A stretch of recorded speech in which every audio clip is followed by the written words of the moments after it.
Maigavanen, people of Middle Earth.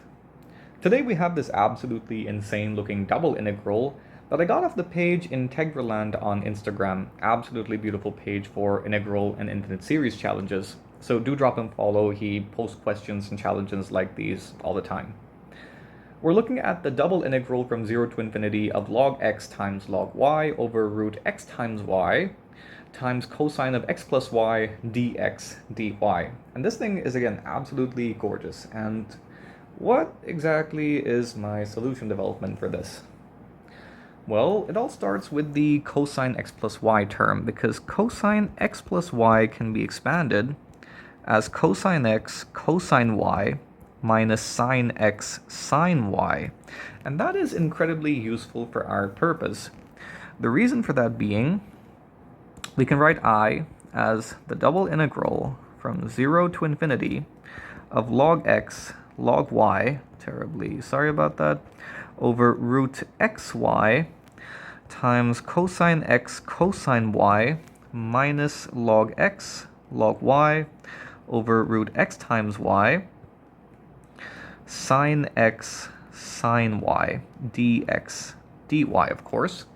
And now, using the linearity of the integration operator, we have the double integral from 0 to infinity of log x log y over root x times y could be factorized as root x times root y cosine x cosine y dx dy. Now, before I write out the equally ridiculous second integral, notice something. We have a double integral over x and y of a product of two functions. One function is purely a function of x and the other is purely a function of y. But that gives us the opportunity to write this thing out as the product of two ordinary integrals, one with respect to x and the other with respect to y. So we have the integral from 0 to infinity of log x over root x times cosine x dx times the integral from 0 to infinity log y over root y times cosine y dy. And these two are exactly the same integral. So I have the square of one integral minus the integral from 0 to infinity log x over root x sine x dx whole thing squared. So we now have a couple of fun-looking double integrals to evaluate. And what exactly is the strategy for that? Well, I sub 1 is the integral from 0 to infinity of x to the negative 1/2 log x cosine x dx, and I sub 2 is exactly the same thing, with cosine being replaced by sine.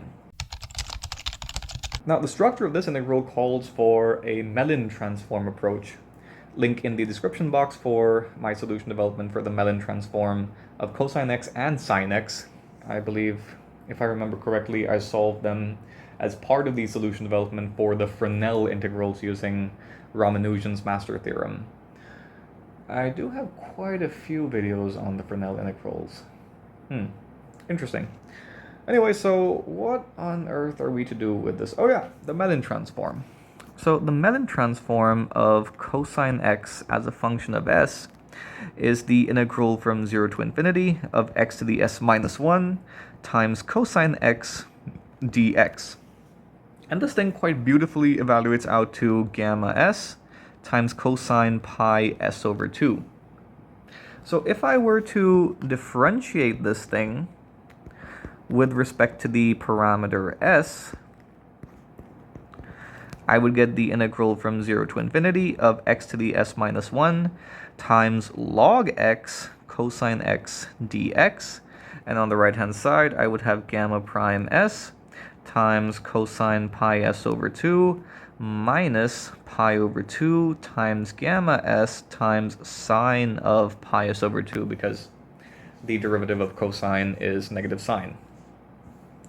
Okay, cool. So this implies that the integral I sub 1 is just the derivative of the Mellin transform of cosine x evaluated at s equal to 1/2, which means I sub 1 is just gamma prime of 1/2 times cosine of pi over 4 minus pi over 2 times gamma 1/2 times sine of pi over 4. Now, cosine of pi over 4 and sine of pi over 4 are exactly the same thing.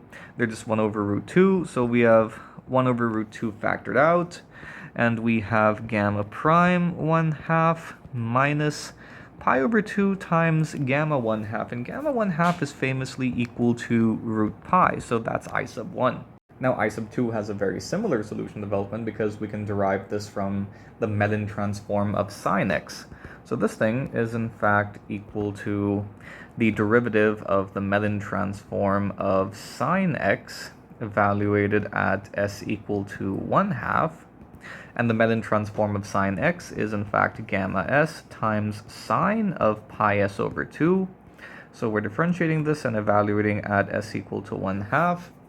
So taking the derivative first up gives us gamma prime s times sine of pi s over 2 plus pi over 2 times gamma s times the derivative of sine is cosine, so we have cosine pi s over 2, and of course we're looking at s equal to 1/2, so we have sine pi over 4 and gamma 1/2 and cosine pi over 4. Again, cosine pi over 4 and sine pi over 4 are exactly the same thing, which means we can factor out 1 over root 2, and we have 1 over root 2 times gamma prime at 1/2 plus pi over 2 times gamma 1/2, which is again famously equal to root pi.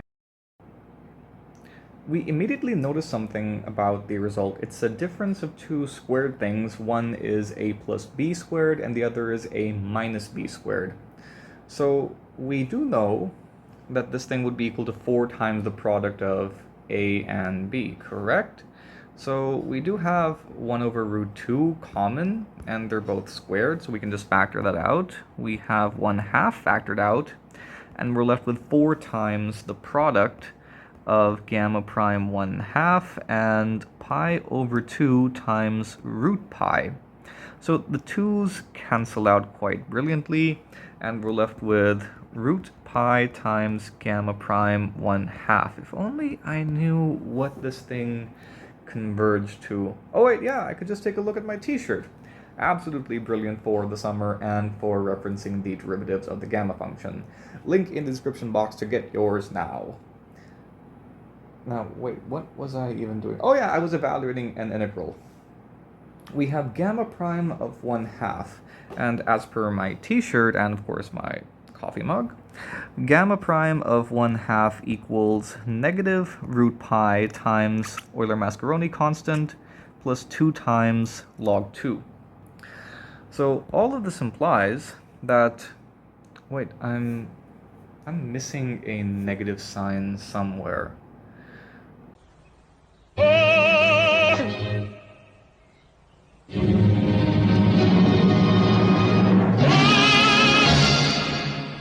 I'm sure I am, but where on earth am I doing that?